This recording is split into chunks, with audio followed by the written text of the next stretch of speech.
الحمدللہ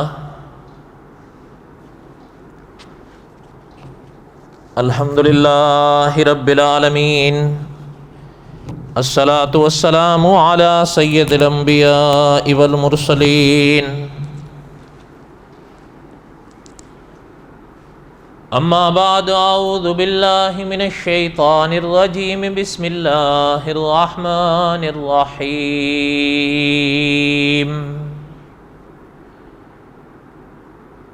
الف لام را، تلک آیات الکتاب المبین، انا انزلناہ قرآنا عربیا لعلکم تعقلون، نحن نقص علیک احسن القصص بما اوحینا الیک ھذا القرآن وَإِن كُنْتَ مِن قَبْلِهِ لَمِنَ الْغَافِلِينَ۔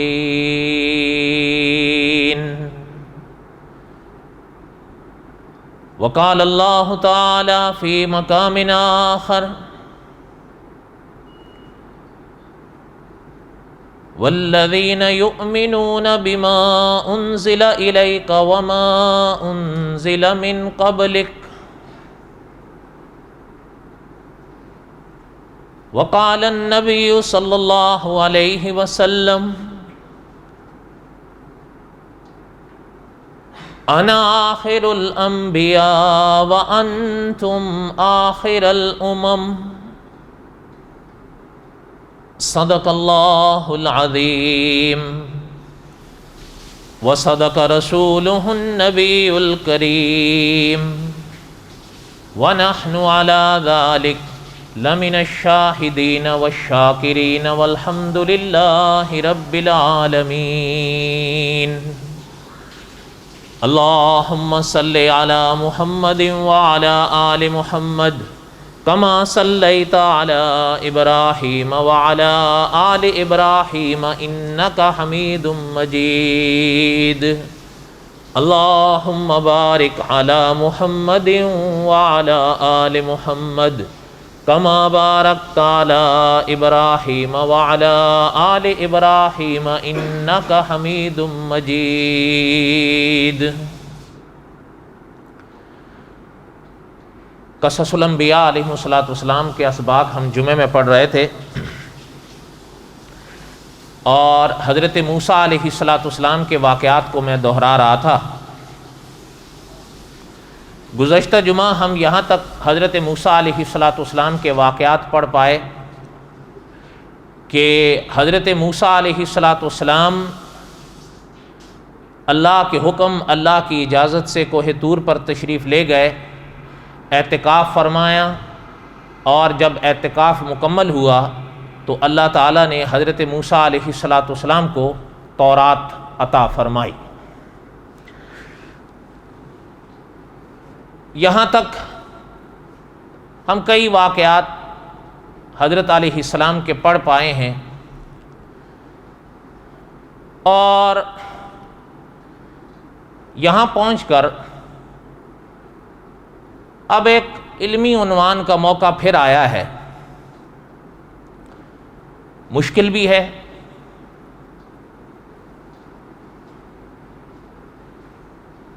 شاید سمجھنا تو اتنا نہیں، لیکن سمجھاتے ہوئے تھوڑا مشکل لگتا ہے اور ضروری بھی ہے،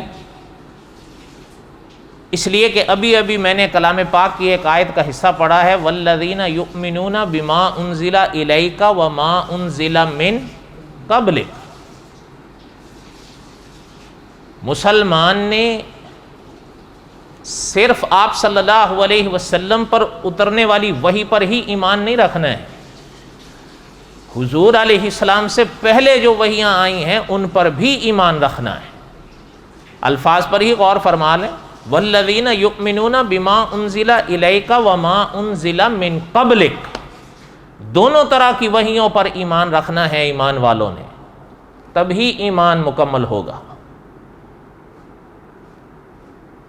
اس لیے بہرحال حضرت موسیٰ علیہ السلام کے واقعات کو آگے پڑھنے سے پہلے کچھ باتیں تورات کی عرض کرنی ہیں، کیونکہ اس موقع اور اس باب پر علماء نے تورات کے بارے میں یہ باتیں سبقاً پڑھائیں اور لکھی ہیں، اور علماء نے جو کتابیں اسلام کے عقیدوں پر لکھی ہیں ان میں مستقل ایک عنوان ہے آسمانی کتابوں کا، اور ان کے بارے میں نے اور آپ نے ایمان جو رکھنا ہے ان تفصیلات کو علماء نے اس باب میں لکھا ہے اور ہمیشہ لکھا ہے۔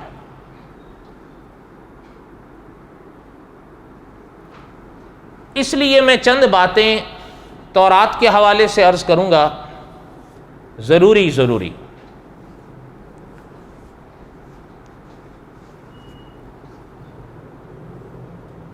جہاں تک ہم گزشتہ درس پڑھ پائے تھے، جب حضرت موسیٰ علیہ السلام کا اعتکاف مکمل ہوا، اللہ ذوالجلال والاکرام نے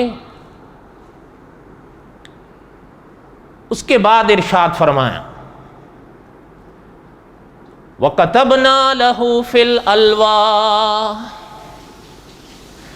مِنْ كُلِّ شَيْءٍ مَوْعِظَةً وَتَفْصِيلًا لِكُلِّ شَيْءٍ فَخُذْهَا بِقُوَّةٍ وَأْمُرْ قَوْمَكَ يَأْخُذُوا بِأَحْسَنِهَا سَأُرِيكُمْ دَارَ الْفَاسِقِينَ۔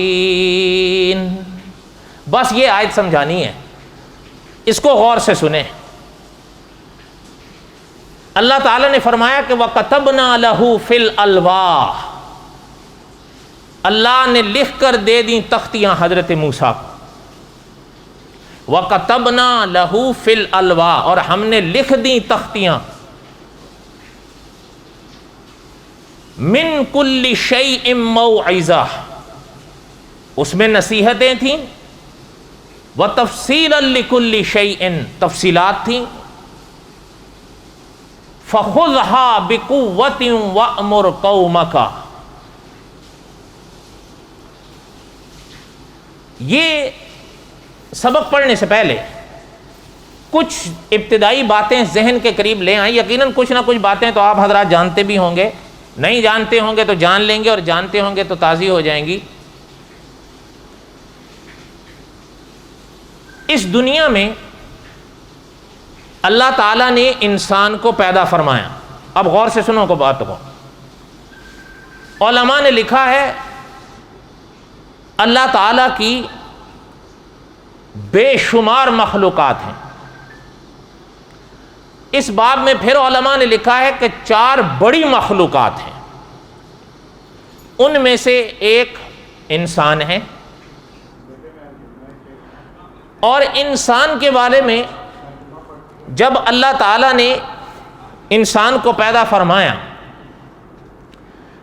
جس انسان نے اللہ تعالیٰ کی پاک ذات کو مان لیا اور اس بات کو جان لیا، مان لیا کہ اللہ تعالیٰ میرے خالق ہیں، اگلی بات اس کے لیے سمجھنا کوئی مشکل نہیں ہے۔ دیکھیں کچھ لوگ وہ ہیں نا، وہ سرے سے اللہ تعالیٰ کی پاک ذات کے قائل ہی نہیں ہیں، وہ کہتے ہیں ہمارا تو 2 اور 2 4 کی طرف فیصلہ ہے، نعوذ باللہ۔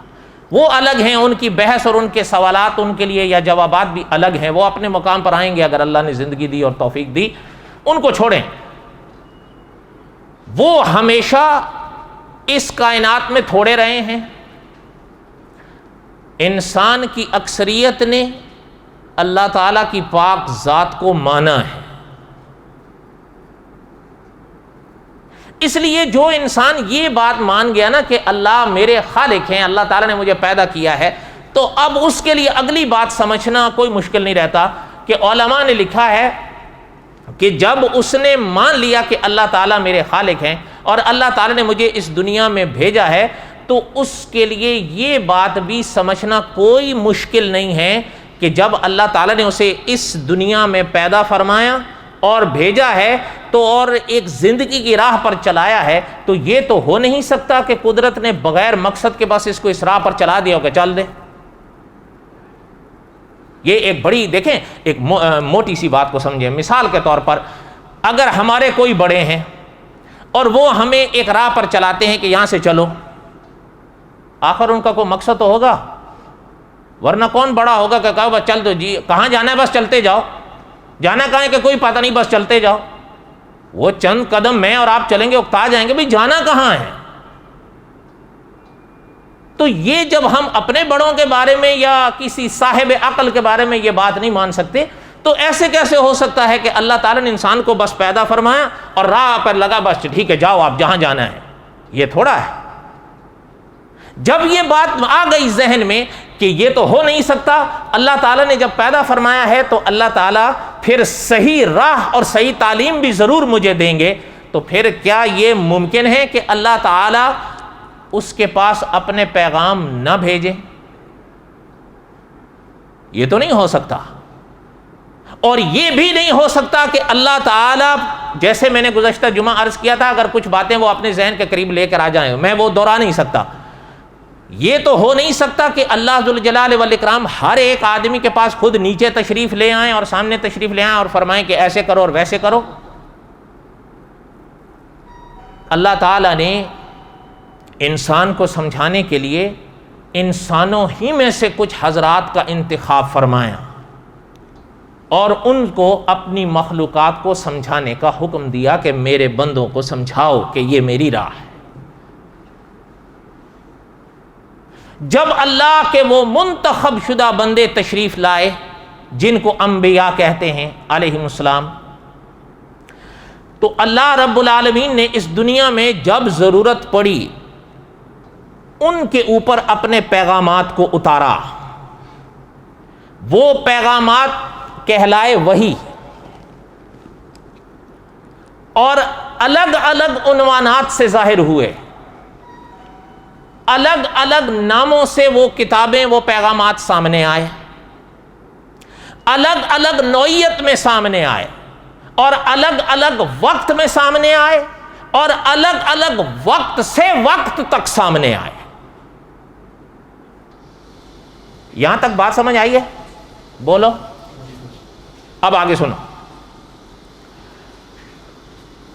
اللہ تعالیٰ نے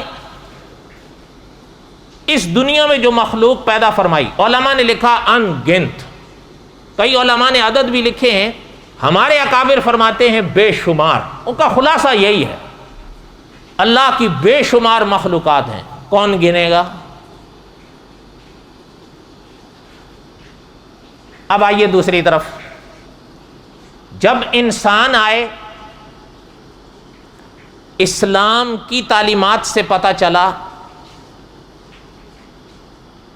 کہ انسان کو سمجھانے کے لیے اللہ تعالیٰ نے انسانوں ہی میں سے کچھ خاص شخصیات کا انتخاب فرمایا۔ وہ اللہ کا انتخاب بن کر اس دنیا میں آئے، انبیاء کہلائے، رسل کہلائے، اور انہوں نے اپنے اپنے وقتوں میں اللہ کی مخلوق یعنی انسان کو سمجھایا۔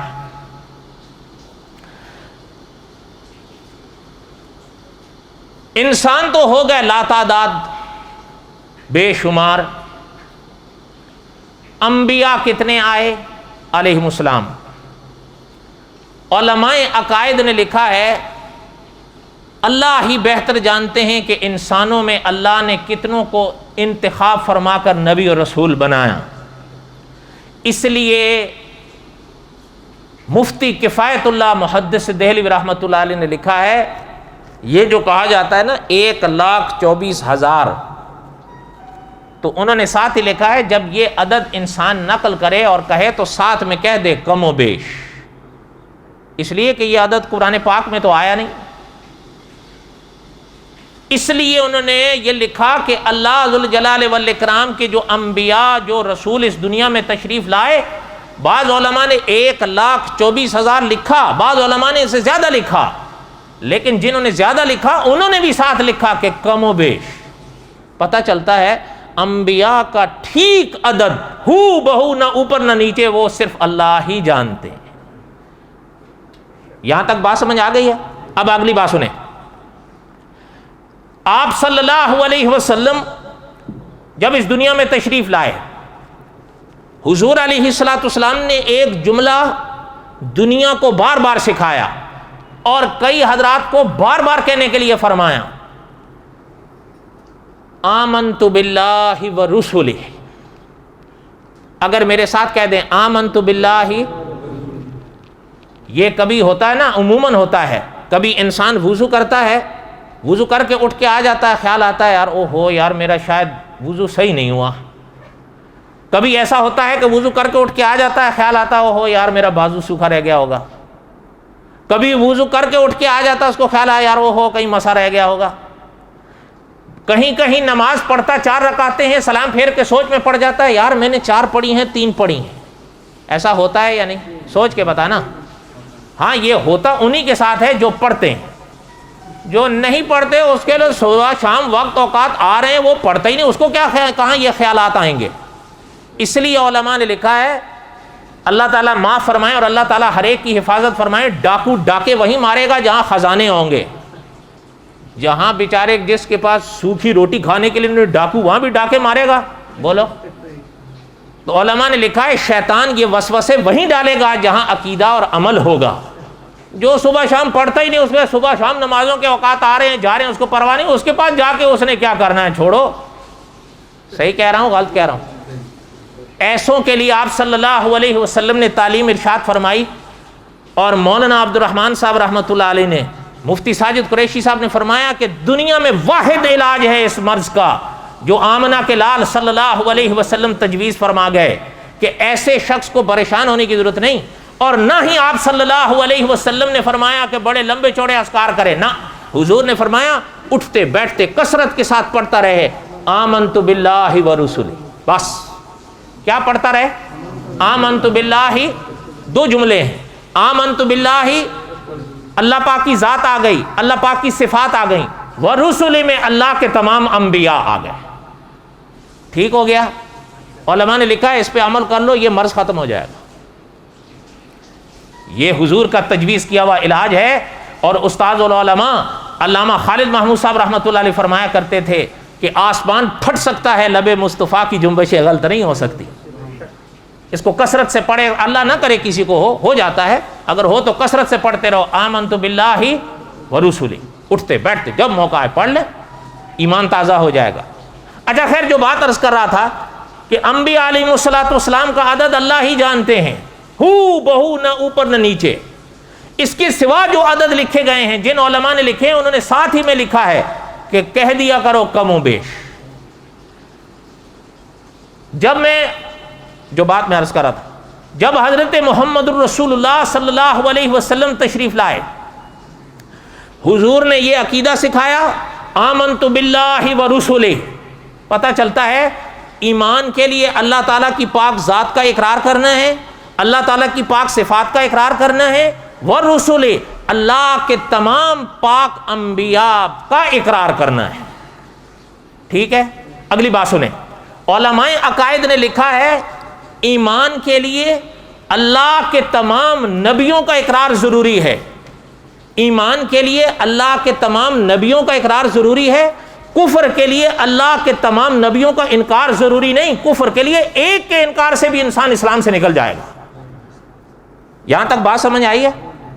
بولو بولو تو صحیح، مشکل تو نہیں ہے؟ آگے سنیں، اس دن میں یہاں ایک دوست کو بتا رہا تھا،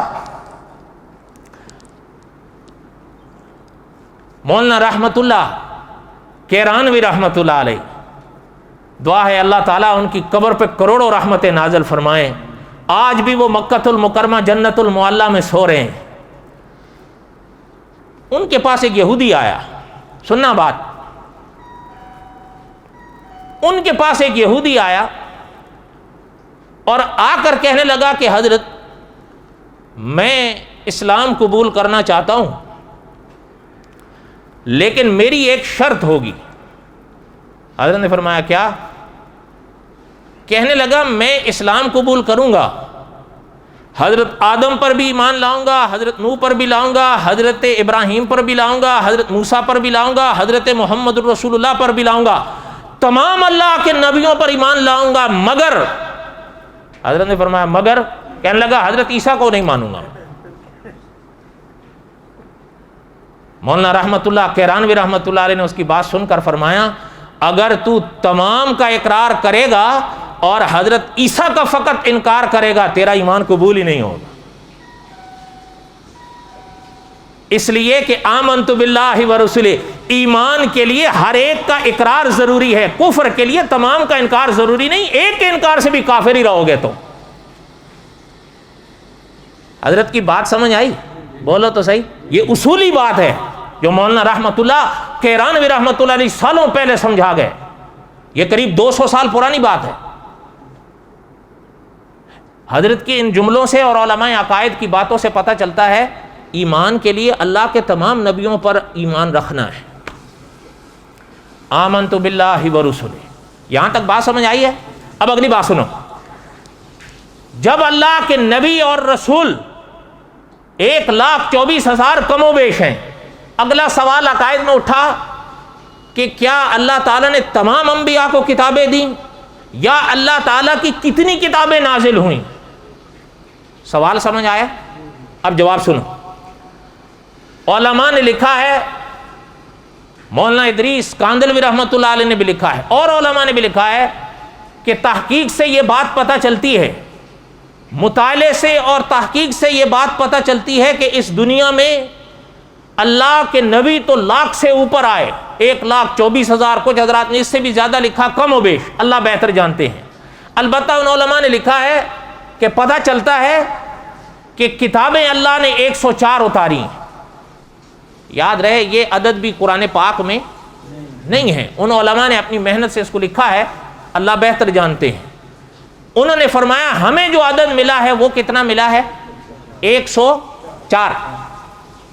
اگلی بات سنیں، وہ فرماتے ہیں جو ہے نا 100 وہ مختلف انبیاء پر نازل ہوئی صحائف کی صورت میں، کچھ حضرت آدم پر علیہ السلام، کچھ حضرت شیس پر علیہ السلام، کچھ حضرت ادریس پر علیہ السلام۔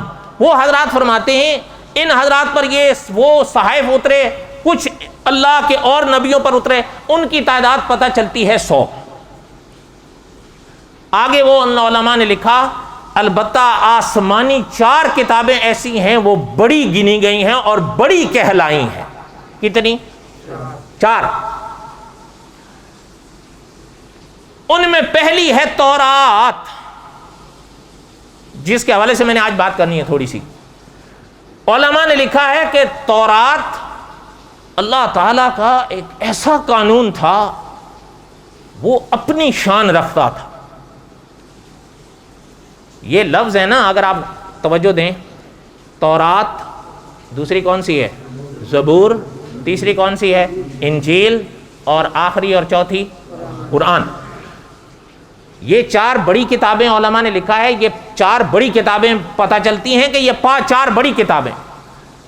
یہ جو لفظ ہیں آخر ان الفاظ کے بھی تو کوئی معنی ہوں گے نا، کیونکہ یہ چاروں کے چاروں لفظ قرآن میں ہیں۔ لفظ تورات بھی قرآن میں ہے، لفظ زبور بھی قرآن میں ہے، لفظ انجیل بھی قرآن میں ہے، اور لفظ قرآن بھی قرآن میں ہے، تو آخر ان لفظوں کا کوئی معنی بھی تو ہوگا۔ اور علماء نے لکھا ہے کہ تورات کے لفظ کا لغوی معنی ہے قانون، اور علماء نے یہ بھی لکھا ہے یہ شریعت کا دوسرا نام تھا۔ پتہ چلتا ہے شریعت صرف حضرت محمد الرسول اللہ صلی اللہ علیہ وسلم پر نازل نہیں ہوئی، شریعت حضور سے پہلے بھی رہی ہے، بلکہ شریعتیں رہی ہیں۔ اب آگے سنیں، تورات کے لفظ کا معنی کیا ہے؟ ابھی بتایا، قانون، اور یہ شریعت کا دوسرا نام ہے۔ زبور، انجیل اور قرآن کا اپنے اپنے مقام پر آئے گا انشاءاللہ۔ ابھی تورات کے حوالے سے سنیں، وقت ختم ہو رہا ہے۔ حضرت موسیٰ علیہ السلام کو جو قدرت نے یہ تورات دی، علماء نے لکھا ہے ایک عظیم قانون تھا، ایک عظیم کتاب تھی، اس کی کوئی اپنے زمانے میں مثال نظر نہیں آتی۔ اچھا، یہاں تک بات سمجھ آئی ہے؟ بولو۔ اب آگے سنیں، جو آیت میں نے پڑھی تھی اس میں اللہ تعالیٰ نے جو پاک جملے ارشاد فرمائے ان پہ غور فرمائیں. وَكَتَبْنَا لَهُ فِي الْأَلْوَاحِ. علماء نے لکھا ہے، استاذ العلماء علامہ خالد محمود صاحب رحمۃ اللہ علیہ کے الفاظ یاد آ رہے ہیں، حضرت نے لکھا اور علماء نے بھی لکھا ہے، میں الفاظ علامہ خالد محمود صاحب رحمۃ اللہ علیہ کے لے رہا ہوں. فرمایا ان جملوں سے پتہ چلتا ہے تورات حضرت موسیٰ نے لکھی نہیں تھی، لکھی لکھائی حضرت موسیٰ کو دی گئی تھی. یہ جملہ یاد رہے گا؟ بولیں. یہ جو الفاظ ہیں کلام پاک کے ان پر غور فرمائیں. وَكَتَبْنَا، اور ہم نے لکھا، قدرت نے لکھ کر دی ہے. وَكَتَبْنَا لَهُ فِي الْأَلْوَاحِ، ہم نے تختیوں پر لکھ کر دی. پتہ چلتا ہے تورات کس طرح دی اللہ نے حضرت موسیٰ کو؟ لکھ کر. اور کس پر لکھ کر دی؟ تختیوں پر. کہ الواح لفظ ہے، تختیوں کو کہتے ہیں. آپ نے ایک لفظ سنا ہوگا نا، لوح. لوح سنا ہے یا نہیں؟ بل ہوا قرآن مجید فی لوح. ٹھیک ہے، لوح کس کو کہ الواح، اسی کی تو جمع ہے. ایک ہو تو لوح، زیادہ ہو تو الواح. پتہ چلتا ہے کہ تورات اللہ تعالیٰ نے حضرت موسیٰ علیہ السلام کو لکھ کر دی.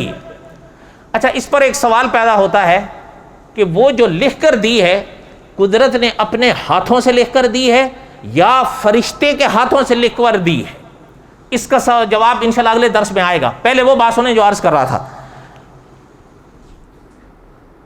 یہاں تک پتہ چلتا ہے کہ اللہ تعالیٰ نے تورات حضرت موسیٰ علیہ السلام کو تختیوں پر لکھ کر دی ہے.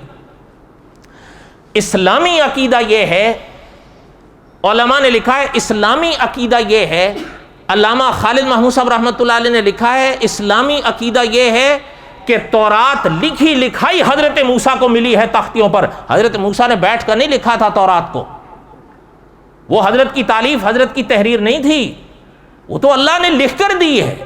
محترم نے تو 40 دن کا اعتکاف فرمایا، اور جب اعتکاف پورا ہوا تو اللہ نے ارشاد فرمایا وَكَتَبْنَا لَهُ فِي الْأَلْوَاحِ، ہم نے تورات لکھ کر حضرت موسیٰ کو دی. اس پر اگلی باتیں آئیں گی، اللہ نے اگر توفیق دی. جو بات کر رہا تھا، یہاں تک پتہ چلتا ہے تورات حضرت موسیٰ نے خود لکھی تھی یا حضرت کو لکھی لکھائی ملی تھی. یہی ایمان رکھنا ہے، یاد رکھیے گا. اور یہ بھی یاد رکھیں، مولانا ادریس کاندھلوی رحمۃ اللہ علیہ نے لکھا ہے اس زمانے میں جو یہ تورات اللہ تعالیٰ کی طرف سے لکھی لکھائی حضرت موسیٰ کو ملی، اس پر ایمان رکھنا میرے اور آپ پر فرض ہے. آپ نے اور میں نے اس پر ایمان رکھنا ہے، یہ فرض ہے. ابھی میں نے ابتدا میں ایک آیت کا جملہ پڑھا تھا، وہ آپ کو یاد ہے، وہ تو سب کو عموماً یاد ہوتا ہے. والذین یؤمنون بما انزل الیک وما انزل من قبلک، ساری حضور سے پہلے جو آئی ہیں اللہ کی طرف سے کتابیں، اللہ کی طرف سے وحی، ہمارا ایمان ہے کہ وہ برحق تھیں، وہ برحق. آمنت باللہ ورسلہ. یہاں تک بات سمجھ آ گئی؟ اب ایک اگلی بات سنیں، یہ درس یہاں ختم نہیں ہوگا، اس پر آگے بھی آئے گا. لیکن ایک موٹی سی بات میں عرض کروں اب اسٹوڈنٹ کے لیے یا طلباء کے لیے. آپ کو تو خیر اتنا سوال ہی نہیں پیدا ہوتا، کیونکہ آپ سے تو واسطہ پڑا مجھے 10 سال ہو رہے ہیں، اس لیے آپ کا تو سوال ہی نہیں پیدا ہوتا، کوئی ناراض ہو یا خوش ہو. البتہ جو طلباء ہیں یا کوئی اسٹوڈنٹ ہے، میں ان کے لیے ایک بات عرض کروں. یہ میرے ہاتھ میں بائبل ہے، آپ نے پڑھی ہے کبھی؟ اس کو پڑھنے کے لیے بھی دھن جگر چاہیے، مذاق نہیں کر رہا ہوں، جس نے پڑھی ہے وہ جانتا ہے. او ہو. البتہ ایک چھوٹی سی بات آپ کو بتاؤں، یہ میں اسٹوڈنٹ کے لیے اس لیے کہہ رہا ہوں کہ یہاں پر بھی اور دوسرے ملکوں میں بھی پتہ چلتا ہے کچھ لوگ اس کا پرچار کرتے ہیں، کیونکہ وہ اس پر عقیدہ رکھتے ہیں تو وہ پرچار کریں گے یا نہیں کریں گے. آپ اور میں قرآن پاک کی تبلیغ کریں نہ کریں، وہ اس کا پرچار ضرور کرتے ہیں. صحیح بات ہے یا غلط بات ہے؟ مجھے اور آپ کو روٹی سے ہی فرصت نہیں ہے، میں نے کیا تبلیغ کرنی ہے؟ مذاق نہیں کر رہا ہوں، اس میں میں بھی ہوں، کسی کو اچھا لگے برا لگے، ہماری روٹی پوری نہیں ہوتی، ہم کیا تبلیغ کریں گے؟ وہ اس کا پرچار کرتے ہیں، ہمارے والوں کے پاس، برا مت مانیے گا، میں آپ کو اپنا تجربہ، ہمارے پاس ان کے سوالوں کے جواب نہیں ہوتے. یہ نہیں ہے کہ ان کے سوالوں کے جوابات ہیں نہیں ہیں، ہمارے پاس نہیں. کیوں؟ ہم جانتے ہی نہیں. اس لیے تو صاحب قصص الانبیاء نے لکھا ہے کہ روٹی کمائے کھائے کسی طور مچھندر. مچھندر کو روٹی سے ہی فرصت نہیں ہے، وہ یاد کیا کرے گا؟ ہم نے تو طے کیا ہوا ہے ہم روٹی کمانے کھانے یہاں آئیں. سیدھی بات. ہانگ کانگ کس لیے آئے تھے آپ اور میں؟ تبلیغ کریں گے. سچ بتانا. جب شروع سے یہ سوچ کے آئے ہیں تو سوال ہی نہیں پیدا ہوتا ادھر ادھر ہونے کا. وہ اچھا، ہمارے والوں کے پاس کے جوابات نہیں ہوتے. کیوں؟ وہ پڑھتے ہیں، ہمارے والے پڑھتے نہیں. وہ یاد کرتے ہیں، ہمارے والے سیکھتے نہیں. ورنہ حقیقت یہ ہے، ہو ایسا حضور کا امتی جو حضور کی باتیں یاد رکھے، سوال نہیں پیدا ہوتا کہ اس کے سامنے کوئی فرق باطلہ میں سے ٹھہر سکے. لیکن جب جانتے ہی کوئی نہیں ہے تو ہم بیچاروں نے کیا کہنا ہے؟ خود ایک شخص نے آپ کے دیش کا جرمنی جا کر عیسائی لڑکی سے شادی کر لیا. یہ میں آپ کو لیلا مجنو نہیں سنا رہا ہوں یا افسانہ، یہ مفتی تقی عثمانی صاحب نے لکھا ہے. اس آدمی نے، پرانا دور تھا نا، خط لکھا تھا جرمنی سے کہ میں نے تو اہل کتاب سے سورہ مائدہ کی آیت سامنے رکھ کر شادی کر لی، لیکن میں چاہتا ہوں کہ وہ مسلمان ہو جائے، لیکن وہ کہتی ہے کہ چلو آؤ ذرا بات کریں مذہب پر. وہ عیسائیت کی بات کرتی ہے، میں اسلام کی بات کرتا ہوں، لیکن حضرت سچ یہ ہے وہ اپنے عیسائی مذہب کو جتنا جانتی ہے میں اپنے دین اسلام کو اتنا نہیں جانتا، وہ مجھ پہ غالب آ جاتی ہے. یہ اس نے سچ لکھا تھا، جھوٹ لکھا تھا؟ اور یہ صرف اس کا حال ہے یا این خانہ ہما آفتاب است ہے؟ سچ تو یہی ہے. وہ اس کا پرچار کرتے ہیں. یہ میں دور دراز کے طلباء کے لیے کہہ رہا ہوں، لڑنے کی ضرورت نہیں ہے کسی سے. لڑیں وہ جو جاہل ہوں. علم کا مقابلہ علم سے ہوتا ہے. وہ آپ سے علم کے طور پر سوال یا اعتراض کر رہے ہیں، علمی جواب دو. اس کی شروع کی 5 کتابیں، دھیان نہ ہٹے ورنہ بات نہیں سمجھ آئے گی. اس کی شروع کی 5 کتابیں، ان کو یہ تورات کہتے ہیں. دونوں سے مراد کون ہے میری؟ عیسائی اور یہودی، کیونکہ اہل کتاب کی اصطلاح انہی دونوں کے لیے ہے. وہ اس کی شروع کی 5 کتابوں کو تورات کہتے ہیں. پیدائش ہے، خروج ہے، احبار ہے، گنتی ہے، استثناء ہے. یہ 5 کتابیں ہیں، اسے وہ تورات کہتے ہیں. بات سمجھ آئی؟ ہمارے علماء نے لکھا ہے، ہمارا یہ دعویٰ ہے یہ وہ تورات نہیں ہے جو حضرت موسیٰ کو تختیوں پر لکھ کر دی گئی تھی. بات سمجھ آئی؟ بولیں. اگلی بات سنیں. آپ کے دیش میں مولانا بشیر احمد صاحب ہوتے ہیں، انہوں نے ایک کتاب لکھی جواب مسلم.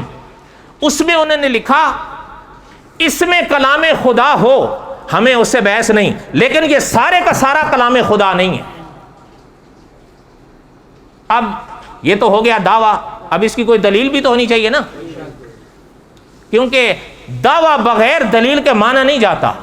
طلباء کے لیے ایک موٹی سی، ورنہ مولانا رحمت اللہ کیرانوی رحمت اللہ علیہ کی بات میں نے ابھی نقل کی تھی شروع میں تھوڑی دیر پہلے. حضرت رحمت اللہ علیہ نے ان 5 کتابوں کے بارے میں 13 دلائل دیے ہیں کہ یہ حضرت موسیٰ کی لکھی ہوئی نہیں ہے، یہ حضرت موسیٰ والی تورات نہیں ہے. کتنے دیے؟ 13. کتنے؟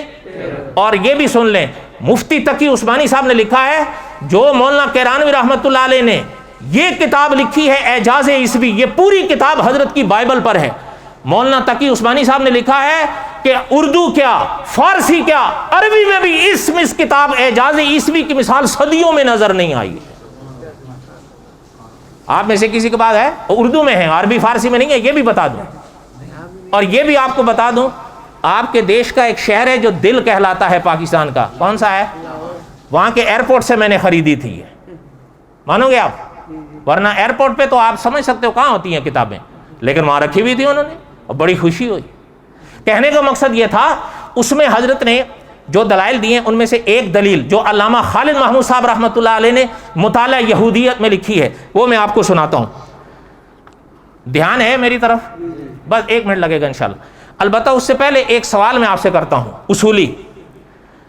میں ایک خط لکھوں یا کتاب لکھوں، اس میں میرا مر جانے کا ذکر ہو کہ میں مر گیا ہوں، اور میری قبر جو ہے وہ پاکستان کے فلاں گاؤں میں ہے اور 120 سال میری عمر تھی، البتہ اب ولی والوں کو میری قبر پتہ نہیں. یہ الفاظ میرے ہو سکتے ہیں، کتاب میری ہو یا خط میرا ہو، سوچ کے بتانا. کیوں جی؟ میں صحیح کہہ رہا ہوں غلط کہہ رہا ہوں؟ اب ذرا سنو یہ بات. یہ جس کتاب کو حضرت موسیٰ کی کتاب کہتے ہیں نا، ہمارے علماء جو فرماتے ہیں کہ یہ نہیں ہے ان کے دلائل، ہمارے علماء کے دلائل میں سے ایک دلیل سنو، 2 اور 2 4 کی طرح ہے. اس پر عنوان ہی قائم کیا، یہ عنوان ان کا قائم کیا ہوا ہے، ہمارا نہیں. وفات موسیٰ، وفات موسیٰ. اب سنو الفاظ. موسیٰ خداوند کا خادم وہاں پر خداوند کے کہنے کے موافق موآب کے ملک میں فوت ہوا. فوت ہوں گے یا فوت ہوا؟ آگے سنو. اور موآب کی وادی میں دفنایا گیا، لیکن موسیٰ کی قبر کو آج تک کوئی نہیں جانتا. اور موسیٰ اپنی موت کے وقت 120 سال کی عمر کا تھا. اس کی آنکھیں نہ دھندلائیں اور نہ اس کی تازگی جاتی رہی. تب بنی اسرائیل نے موسیٰ کے لیے موآب کے میدان میں 30 دن تک ماتم کیا. کتنے دن تک؟ کیا علامہ خالد محمود صاحب رحمۃ اللہ نے لکھا ہے کہ جس کتاب کو تم تورات کہتے ہو، یہ تمہاری تورات کی آیتیں واضح نہیں کر رہی ہیں کہ یہ کسی اور کی لکھی ہوئی عبارت بول رہی ہے. یہ بات سمجھنی یا سمجھانی مشکل ہے. تو طلبہ کیوں گھبراتے ہیں کہ جی وہ ہمیں یوں کہتے ہیں، یہ یاد کر لو اور یہ اور دونوں کی ہے. میں آپ سے ایک سوال کرتا ہوں، حضور کی امت میں دیوبندی عنوان ہے یا نہیں؟ اور میں دیوبندی ہوں الحمدللہ، ٹھیک ہے. اچھا، ایک عنوان ہے بریلوی، ہے یا نہیں؟ ایک عنوان ہے غیر مقلدین اہل حدیث بے اصطلاح جدید جو کہلاتے ہیں، ہے یا نہیں؟ اچھا میں آپ سے پوچھتا ہوں، ہم تینوں کا قرآن ایک ہے یا الگ الگ ہے؟ ترجمے میں تو بات کی جا سکتی ہے لیکن قرآن کا متن تو ایک ہی ہے نا. اور وہ کتنا ہے؟ ہاں سب کا ایک ہے. صحیح بات ہے، ترجمے میں بات ہو سکتی ہے نا، متن میں تو کوئی بات نہیں. البتہ ہمارے والے تو آ کے کہتے ہیں نا جی ہمارے فرقے بن گئے. ان کے فرقے نہیں ہیں، پتہ ہی نہیں ہے ہمارے والوں کو.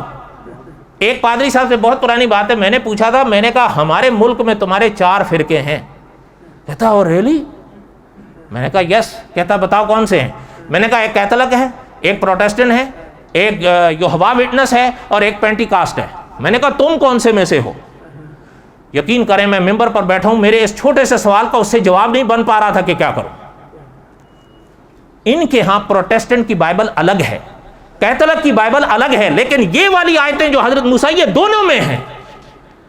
اور اگلی بات یہ بھی یاد کر لیں، یہ حصہ جسے اولڈ ٹیسٹمنٹ کہتے ہیں، یہ یہودیوں اور عیسائیوں کا مشترکہ علمی سرمایہ ہے. یہ نہیں کہ ایک کا ہے، دونوں کا ہے. اور دونوں میں پھر کیتھولک کا بھی ہے اور پروٹیسٹنٹ کا بھی ہے. لیکن کیا یہ آیتیں واضح نہیں کر رہی ہیں کہ یہ کوئی اور ہاتھ کام کر رہا ہے اور اتنی مدت کے بعد کر رہا ہے کہ صاف لکھ رہا ہے کہ حضرت موسیٰ کی قبر کا اب لوگوں کو نشان بھی پتہ نہیں ہے کہ کہاں ہے. تو کیا یہ وہ تورات ہے جس کے بارے میں اللہ فرما رہے ہیں وَكَتَبْنَا لَهُ فِي الْأَلْوَاحِ، ہم نے لکھ کر حضرت موسیٰ کو دی تھی. یہ وہ اس پر ہمارا ایمان ہے. اس میں اس کے کچھ باتیں کچھ جملے ہو سکتی ہیں، لیکن یہ ساری کی ساری وہ وما علینا الا البلاغ المبین. یہ درس ابھی ادھورا ہے، اس پر انشاءاللہ ایک آگے آئے گا لیکن اگلے جمعے کے بعد انشاءاللہ. سنتیں پڑھ